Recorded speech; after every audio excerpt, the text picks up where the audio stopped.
Hi friends, मैं परिंदर खारी। Friends, आज की हमारी वीडियो है इस साल यानी सन 2023 फिजिक्स के नोबेल प्राइज़ की। जैसा आप सभी लोगों को पता होगा, 3 अक्टूबर को annually Nobel prizes award physics Nobel prizes बताए जाते हैं। तो इस साल का physics Nobel prize jointly 3 physicist को मिला है, एन.ए. ह्यूलर, पेरी अगस्टीन और फ्रैंक क्राउस। पहले फ्रेंड्स जानते हैं इन साइंटिस्ट के बारे में और फिर समझेंगे इनकी रिसर्च और उस रिसर्च के फायदे के बारे में। फ्रेंड्स, एनी ह्यूलर 1958 पेरिस में जन्मी और पियरे मैडम क्यूरी यूनिवर्सिटी से 1986 में उनको पीएचडी अवार्ड हुई। दूसरे साइंटिस्ट पियरे अगस्टीने, जिनको पीएचडी मिली 1968 में, और फिलहाल वे ओहायो स्टेट यूनिवर्सिटी यूएसए में प्रोफेसर है। फ्रैंक क्राउस 1962 में जन्मे, हंगरी ऑस्ट्रिया में, और फिलहाल ये जर्मनी की एक यूनिवर्सिटी में प्रोफेसर है। काफ़ी कॉम्प्लिकेटेड नाम है उस यूनिवर्सिटी का, लेकिन चलिए चलते हैं फ्रेंड्स। अब इस रिसर्च पर सबसे पहली बात कि हर बार जो फिजिक्स का नोबेल प्राइज़ है, या तो कोई टेलीस्कोपिक रिसर्च होती है, मतलब एट वेरी लार्ज स्केल, या quantum scale at very small scale. I think first time physics का नोबेल प्राइज़ अटो सेकेंड लेवल पर है। आखिर अटो सेकेंड लेवल भला क्या है फ्रेंड्स? एक अटो सेकेंड का मतलब एक सेकेंड का 1 अरब अरबवां हिस्सा, means 1 second is equals to 10⁻⁻18 अटो सेकेंड। ये नंबर इतना छोटा है, इस बात को समझने के लिए आपको ये समझना ही काफ़ी है कि एक सेकेंड में जितने अटो सेकेंड होते हैं उतने ही सेकेंड अब तक हमारे इस यूनिवर्स को बने हुए हैं। खैर, आते हैं अपने इस टॉपिक पर, यानी नोबेल प्राइज वाली रिसर्च पर। आज के हीरो मीन्स हमारे साइंटिस्ट, इनकी रिसर्च ने ह्यूमैनिटी को एक नया टूल दिया है एटम्स और मॉलिक्यूल के अंदर के इलेक्ट्रॉन्स की दुनिया को समझने का। What exactly have scientist done? जैसा कि हम सभी जानते हैं, एटम्स के अंदर न्यूक्लियस, जो कि प्रोटॉन और न्यूट्रॉन से बना हुआ होता है और जिसके चारों ओर इलेक्ट्रॉन्स चक्कर काट रहे होते हैं। अब चूंकि इलेक्ट्रॉन्स बहुत तेजी से चक्कर काट रहे होते हैं, उनको या उनकी मूवमेंट को देखना या कंट्रोल करना तो ऑलमोस्ट इम्पॉसिबल होता है रियल टाइम में। अब जो मेथड है इलेक्ट्रॉन्स की मूवमेंट को लेकर, आप इसे ऐसे समझ सकते हैं कि आपके पास एक नॉर्मल कैमरा है जिससे आप किसी चलती हुई गाड़ी या ट्रेन की एक पिक्चर लेना चाह रहे हैं। ऑब्वियस है वो काफ़ी ब्लर आएगी, लेकिन अगर आपके पास वो हाई शटर स्पीड कैमरा है जिससे आप उसकी इमेज लेते हैं, वो बिल्कुल साफ नज़र आएगी। तो इन लोगों की, इन साइंटिस्ट की जो रिसर्च है वो इसी हाई स्पीड कैमरा को बनाने के मेथड को लेकर है।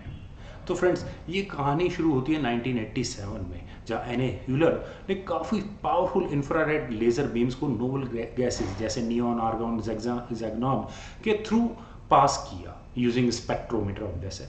वहाँ पर काफ़ी ज़्यादा ओवरटोन्स मिले। अभी ओवरटोन्स क्या है थोड़ी देर में समझते हैं, लेकिन ये ओवरटोन्स कि फ्रीक्वेंसी वाइज पहले काफ़ी शार्प फॉल होता है, फिर थोड़ी देर के लिए होल्ड होता है, जिसे फिजिक्स के टर्म में प्लेटो कहते हैं।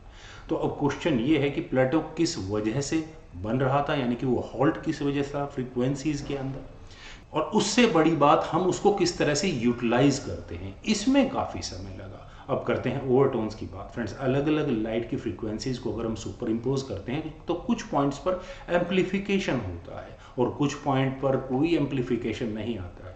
और अगर हम इसी प्रोसेस को आगे कंटिन्यू करते हैं तो हमें पल्स ट्रेन मिलती है, जो कि अटो सेकेंड वाली पल्स भी बना सकते हैं, लेकिन थियोरेटिकली।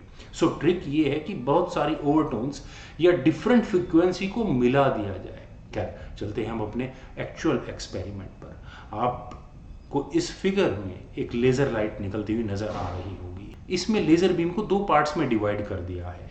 एक लेज़र बीम गैस की तरफ जाती है, जो कि फाइनली पल्स ट्रेन प्रोड्यूस करती है, जो एन.ए. ह्यूलर की रिसर्च के अकॉर्डिंग प्रोड्यूस करेगी वो pulse train, auto second pulse train in fact. और दूसरी बीम स्ट्रेट जाती है, जो आगे जाकर कंबाइन उसी ऑटो पल्स के साथ हो जाएगी और फर्दर हमारे एक्सपेरिमेंट में यूज होगी। उस एक्सपेरिमेंट का जो आउटकम है वो होगा इलेक्ट्रॉन।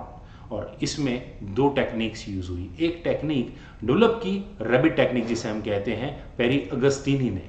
उन्होंने न केवल अटो सेकेंड पल्स बनाई, बल्कि उसकी विड्थ को मेजर, जो कि 250 अटो सेकेंड थी। मतलब एक पल्स ट्रेन के अंदर 250 अटो सेकेंड्स, आप सोच सकते हो कितनी स्मॉल फ्रैक्शन ऑफ टाइम के लिए रहा होगा। और दूसरा मेथड, जिसका नाम स्ट्राइकिंग टेक्निक है, इसको डेवलप किया फ्रैंक क्रूज ने। और उन्होंने जो ऑटो सेकंड पल्स ट्रेन बनाई जिसकी विड्थ 650 ऑटो सेकंड थी, और ये दोनों ही काम फॉर्चुनेटली फॉर देम सन 2001 में लगभग इंडिपेंडेंटली अलग अलग किया, लेकिन एक साथ ही एक साल में ही किया। और ये लाइट पल्स या पल्स ट्रेन ने इलेक्ट्रॉन को देखने का या उन्हें मॉनिटर करने का एक मेथड दिया। Why it is important.